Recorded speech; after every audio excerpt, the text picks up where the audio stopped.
அப்பாடி ஒரு வழியா விநாயகர் சதுர்த்தி வந்துருச்சு. பந்தலெல்லாம் போட்டாச்சு முத நாளே போட்டனாலே இன்னைக்கு கொஞ்சம் வேலை மிச்சம். எல்லாருமா சேர்ந்து போய் விநாயகர் எடுத்துக்கிட்ட போயிருக்காங்க. நம்ம அந்த பூ மாலையை கோத்துட்டு இருப்போம். இப்போவே வாடி போயிடுச்சு. என்னங்காத்தா வீட்டில் யாருமே இல்லை.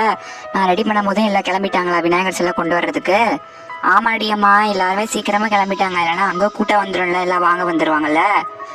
ஓ அப்படிங்களா, சரி சரி. என்னங்காத்தா இந்த பூ மாலைலாம் வாடி போயிடுச்சு? அடா ஆமாம்மா, இந்த பூ மாலைலாம் வாடி போயிடுச்சு. என்ன பண்ணுறது, முத நாளே தொடுத்தி வச்சிட்டேன், அதான் கொஞ்சம் வாடி போயிடுச்சு. நல்லா தான் இருக்கும், வாசனையாக இருக்குல்ல. சரிங்க அத்தா, தான் அவங்க பாருங்க வந்துட்டாங்க. வாங்க வாங்க வாங்க, எல்லாருமே வாங்க, அந்த ஆரத்தி எடுத்துடலாம். அத்தா அங்கே பாருங்க அத்தா, எல்லாம் ஊர்வலம் வந்துருச்சு. வாங்க அத்தா, ஆரத்தி எடுத்து கூப்பிட்டுருவோம்.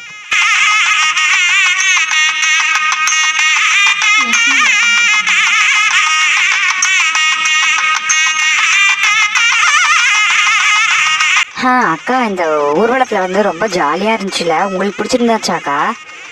எனக்கும் பிடிச்சிருந்துச்சுமா. சரி வா, கீழே இறங்கிடலாம். இப்போ பந்தலில் விநாயகர் வைக்க போகிறாங்க, நம்ம இப்போ கீழே இறங்கிடுவோம், அப்போ தான் கரெக்டாக இருக்கும். மம்மி கொஞ்சம் வந்து இந்த விநாயகருக்கு மஞ்சள் குங்குமம் பூவெல்லாம் வச்சு விடுமா. இந்த வந்துட்டேன் அத்தை.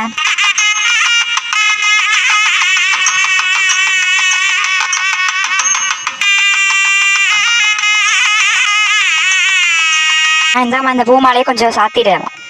சரிங்க அத்தா, கொடுங்க. அப்போ அடி சாத்தியாச்சு விநாயகருக்கு. நல்லா இருக்கா அத்தை? பாருங்க, நல்லா இருக்கா? நல்லா இருக்குமா. சரி, இந்த ரோஸ் பூவையும் கொஞ்சம் வச்சு விட்டுமா விநாயகருக்கு. அப்புறம் வச்சுட்டேன்னா பன்னெண்டுக்குள்ள வச்சிடலாம். சரி வாங்க வாங்க, எல்லாருமா சேர்ந்து பூஜை பண்ணிடலாம். அந்த பூஜை ஜாமான்லாம் கொஞ்சம் எடுத்துகிட்டு வந்து வச்சிருமா.